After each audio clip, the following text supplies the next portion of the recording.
Welcome to the Deep Dive, where we extract the most important nuggets of knowledge from the research you need to know.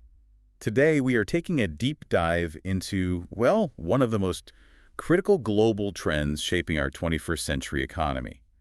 We're talking about the intense managed circulation of skilled human capital. Exactly. We're looking at the phenomenon people call brain drain, but from both sides. We need to understand not just the intense pressure cooker that forces highly skilled professionals to leave home, but also the streamlined, highly formalized pathways that are waiting for them when they arrive. And our sources today give us this really striking duality.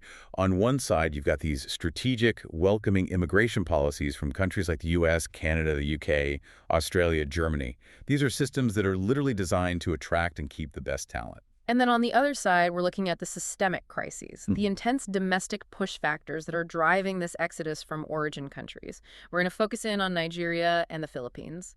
These migrations, they're often less about simple preference and much more about professional necessity. So our mission today is to really dissect that interplay. How do these welcoming, policy-driven pull factors meet these just devastating domestic challenges to turn migration into a foundational career choice for millions? Let's start with the this global rates for talent.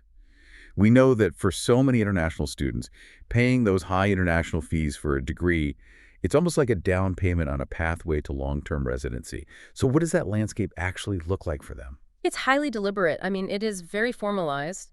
Destination countries aren't just recruiting students, they're actively screening future residents. They've built these systems to transition people from a temporary student visa to permanent residency. And what's really important for you, the listener, to understand is the mechanism of that transition, because it varies so widely. Okay, let's unpack that mechanism then. How do the biggest players structure that jump from student to resident? Let's start with the most policy-driven options, Canada and Australia. Our sources highlight them again and again as having the most student-friendly permanent residency, or PR, pathways.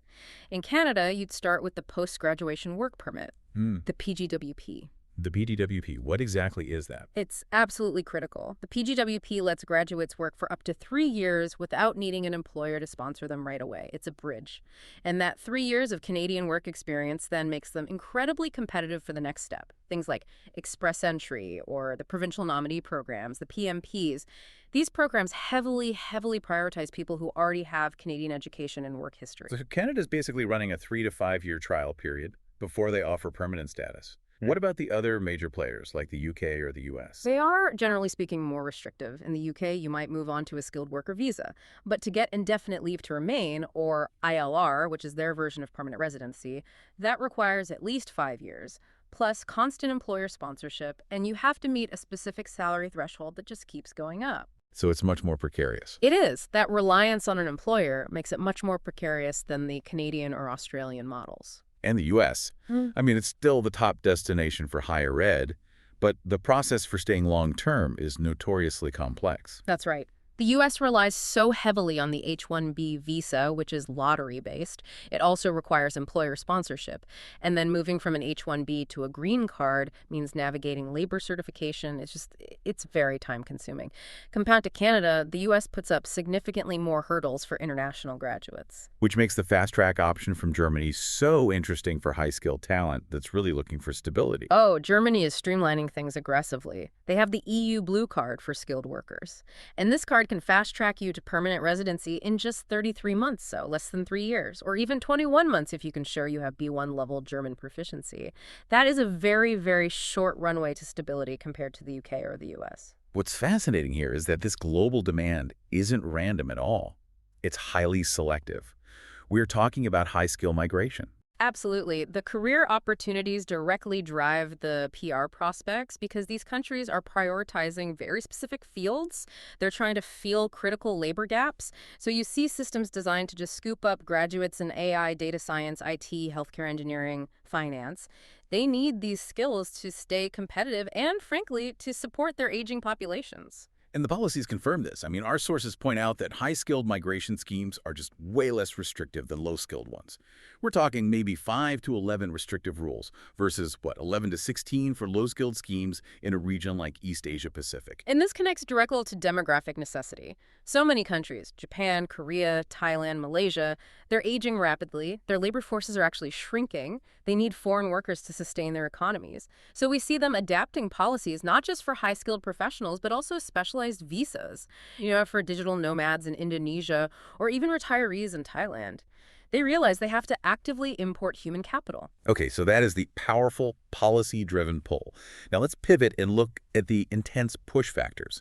This is where we examine why, for millions, this isn't a choice between two good options, but often a flight from failure. And we'll start with Nigeria's human capital crisis. Nigeria is, it's the textbook case of skilled immigration driven by structural failure.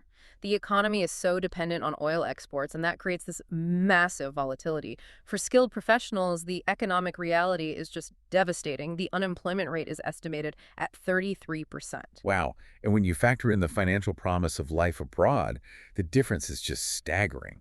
We have a source that breaks down the pay disparity for a critical profession like nursing. The gap in pay is the primary economic driver. A Nigerian nurse might earn, say, around $1,000 a month. Now compare that to their counterpart in the US or Canada, who can easily earn upwards of $6,000 a month.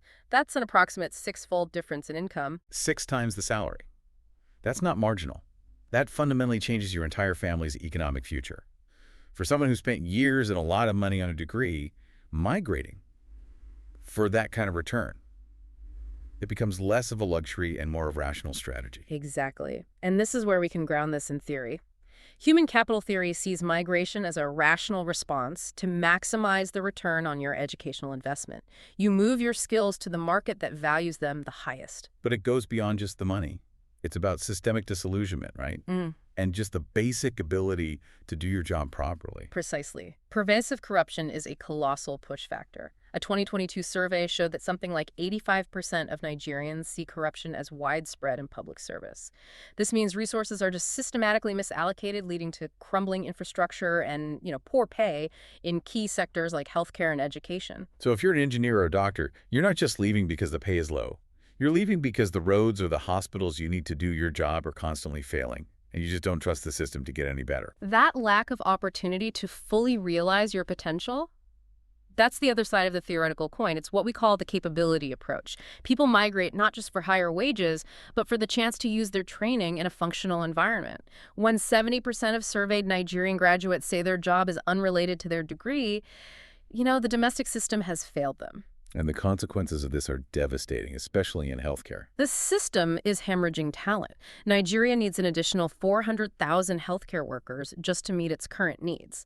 And the maternal mortality rate is at a crisis level, 512 deaths per 100,000 live births. When your skilled labor leaves en masse, public services just break down. It directly impacts survival rates. That sets a really powerful stage for these push factors. Yeah. Now let's look at the Philippines, which presents a different, but just as structural dynamic when it comes to exporting talent, specifically nurses. Right. The Philippines is the world's largest nurse exporting nation. It's estimated that a quarter of all foreign nurses worldwide are Filipino. Culturally, nursing is just unanimously understood as a livelihood strategy. It's a literal global passport to greener pastures. And this desire to migrate is so strong that it actually leads to professional de-skilling. Is that right? Yes. You get this phenomenon of nurse medics. These are medical doctors who have already finished their specialized training, but then they retrain as nurses. They do it just to capitalize on overseas opportunities because the migration paths for nurses are so much more reliable than for doctors. That is just incredible. A doctor deciding their best path forward is to downgrade their title and leave. But what really highlights how industrialized this has all become is this concept of volunteerism for professional experience. This is one of the most structurally shocking things in our sources. Because of the oversupply of nurses in the Philippines and this huge foreign demand for experienced nurses, graduates are forced into a culture of volunteerism. They have to actually pay to work or volunteer in hospitals, sometimes up to 10,000 pesos for a 4-month stint, just to get the experience certificates that overseas recruiters demand. So if you come from a poor family and somehow manage to get your nursing degree, you still might not be able to afford the price of entry into the global labor market.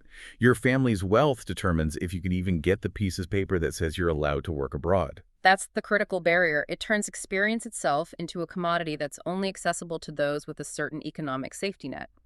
It essentially privatizes the final step of professional accreditation for the global market. And this feeds into that image of the ideal migrant that the state and recruiters are actively trying to reinforce. Yes, they are actively disciplined to embody characteristics that foreign employers want, hyper-caring, subservient, hardworking, adaptable. It's an explicit commodification of emotional labor. And this is perfectly illustrated by the case of Nurse Menchu de Luna Sanchez. In the U.S. media, she was celebrated for her assertiveness and problem-solving during Hurricane Sandy, but back home, she was framed as a Bagong Bayani, a new hero, who exemplified this sort of hyper-caring sacrifice. They celebrate the sacrificial hero at home, while the same person is valued for their pragmatic efficiency abroad. It's deeply contradictory. And now, in a really interesting technological workaround, we're seeing a shift in how this labor gets exported, bypassing physical migration altogether. You're talking about the rise of the healthcare information management sector. Yeah. Call center nursing, essentially. Yes. This trend uses skilled Filipino nurses to provide care remotely by managing and analyzing digital medical data for overseas clients. This creates what our sources call global therapeutic networks, so they're providing highly specialized care without ever leaving Manila. Which means they can access better salaries, often higher than domestic hospital jobs, without the huge personal and financial cost of moving. It's fascinating. It shifts the mobility factor from human bodies to medical data. The global healthcare economy is using technology to keep sourcing this highly skilled, relatively inexpensive labor from the Philippines without needing them to be physically present. So finally, let's wrap this up by looking at the double-edged sword of it all, the long-term impact on the home country, where the economic benefits of remittances clash with the cost of brain drain. Remittances are the most visible positive impact. They generally exceed the income that was foregone by leaving. Our sources show that seasonal workers in the East Asia-Pacific region, for instance, sometimes remit 1.8 times what they would have earned locally. And that money gets put to use immediately for critical human capital development back home. Exactly. In Nigeria, for example, 58% of families that depend on remittances use those funds specifically for school fees. And what's more, the high earning potential overseas can actually incentivize education at home. The expectation of migrating drives people to get degrees. When the U.S. relaxed its visa policies for nurses, it spurred enrollment in the Philippines. It generated an estimated 10 additional licensed nurses for every one nurse who actually migrated. That sounds like a clear, powerful engine for investment in education. So where does it tip into the negative? It tips when the home country becomes structurally dependent on those remittances. That reliance often undermines local economic development. Why? Because households tend to prioritize immediate consumption like housing and school fees over long-term investment. So they're supporting their families, which is great, but not investing in the kind of entrepreneurial activity or local businesses that would create new jobs for the people who stayed home. Precisely. It marginalizes local job creation. But the most insidious long-term negative is the irreversible human capital erosion. Sources indicate that countries can face a reduction of up to 50% in their skilled labor force within a single decade due to persistent immigration. And that stunts innovation, governance, and the whole economy. So the goal for these countries shifts. It's not about stopping migration, which is rational behavior. It's about managing the consequences and encouraging a kind of circularity. What are countries doing to harness the capital and experience of their citizens who leave? The focus is on circular migration and reintegration programs. The Philippines, again, is a leader here. They have the National Reintegration Center offering counseling, job search help, and really crucial business development loans. They call these return entrepreneurs entrepreneurs. The idea being that the returning national brings back not just money, but new skills, networks, best practices they learned in a more functional global system. That's the hope for brain gain. And we've seen this succeed in tech sectors. The return of nationals educated overseas has significantly boosted innovation in places like Taiwan and China. The key is having a mechanism to reinsert the skills acquired abroad back into the domestic economy. So if we synthesize all of this, the key tension is clear. Migration is driven by rational decisions to maximize a return on educational investment. But that decision is forced by powerful structural policies. The desperation of push factors like corruption meets the strategic, targeted pull of destination countries. And the individual skilled worker is constantly caught between a home system that undervalues them and a global system that strategically commodifies their skills. The increasing reliance on non-physical mobilities like call center nursing and this continuous push for temporary or circular migration, it fundamentally shifts the terms of engagement. Which raises an important question for you, the listener, to mull over. If your home country relies on you to send back money, and you can provide highly skilled labor remotely through these digital networks, what is this shift from permanent immigration to a managed temporary or even remote talent export model? What does that mean for an individual's sense of national belonging and professional responsibility? Is your loyalty defined by where you live or by where your money